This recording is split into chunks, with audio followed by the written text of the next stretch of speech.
Bom, gente, parte 2 do vídeo porque me ligaram no meio do vídeo. Não tá sendo fácil gravar ele hoje, não.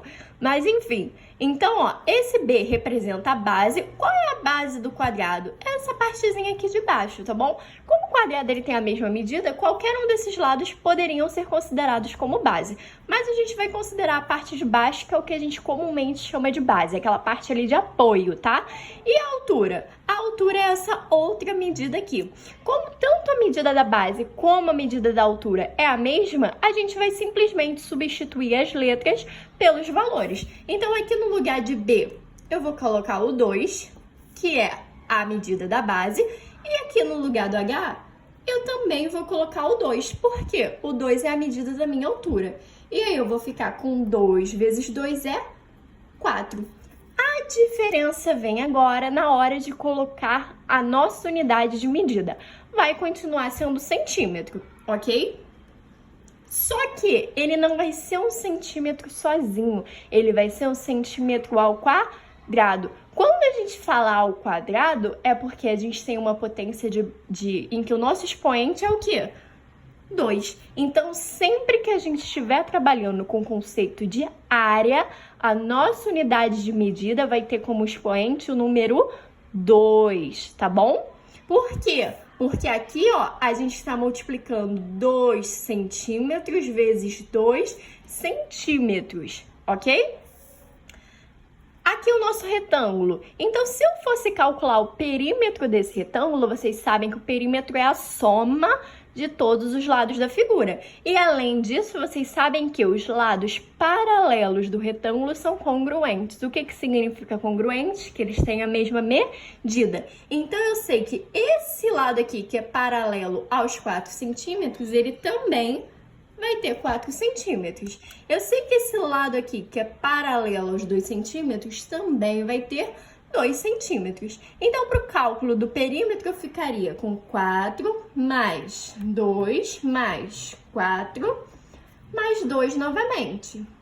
Eu sei que 4 mais 2 é 6, mais 4 é 10, mais 2 é 12. 12 o quê? centímetros, que é a minha unidade de medida. Então, o meu perímetro desse retângulo é 12 centímetros. Lembrando que o perímetro, ele trabalha apenas com a medida dessa parte externa da figura.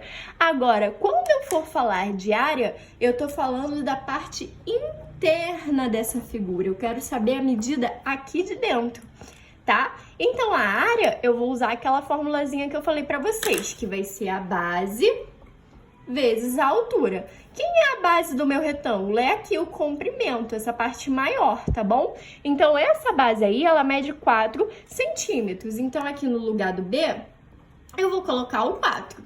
E no lugar do H, que eu já falei pra vocês que representa a altura, tá? A altura em português não se escreve com H, mas na matemática considerou-se como H. Por quê? Porque a matemática ela é bem antiga, tá? Ela começou a ser estudada muito antes até do Brasil ser descoberto. Então, ela veio em outra língua aqui pra gente. Por isso que a gente considera o H como altura, tá? E aí, qual é a altura? A altura é essa parte aqui lateral. Então, ela mede 2 centímetros. 4 vezes 2, 8 centímetros quadrados, porque a gente está falando de área, tá bom?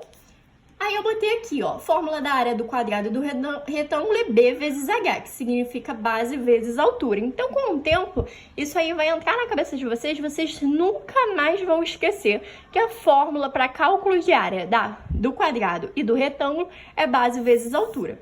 E aí eu botei um exemplo para a gente resolver junto. Então, vocês vão pensar aí da casa de vocês, tá bom? Qual a área de um terreno retangular cujas medidas estão expressas abaixo? Então, a gente tem aqui um retângulo, né? A gente já sabe que o retângulo, ele tem o quê? Os lados paralelos iguais, mas a gente nem vai precisar se preocupar muito com isso. Por quê? Porque aqui a gente não vai calcular o perímetro, a gente vai calcular a área. E para cálculo de área, basta a gente saber o quê? A medida da base e a medida da altura. E isso ele já deu pra gente. Então, olha só, para eu saber qual é a área desse retângulo aqui, desse terreno retangular, o que eu vou fazer? Base vezes altura. Então, eu vou calcular 30 vezes 50. E 30 vezes 50 vai ser igual a 1.500. 1.500 o quê? metros. E como a gente está falando de área, vai ser metros quadrados. Então, qual a área desse terreno retangular? 1.500 metros quadrados. É bem simplesinho de calcular a área de quadrados e de retângulos, não é?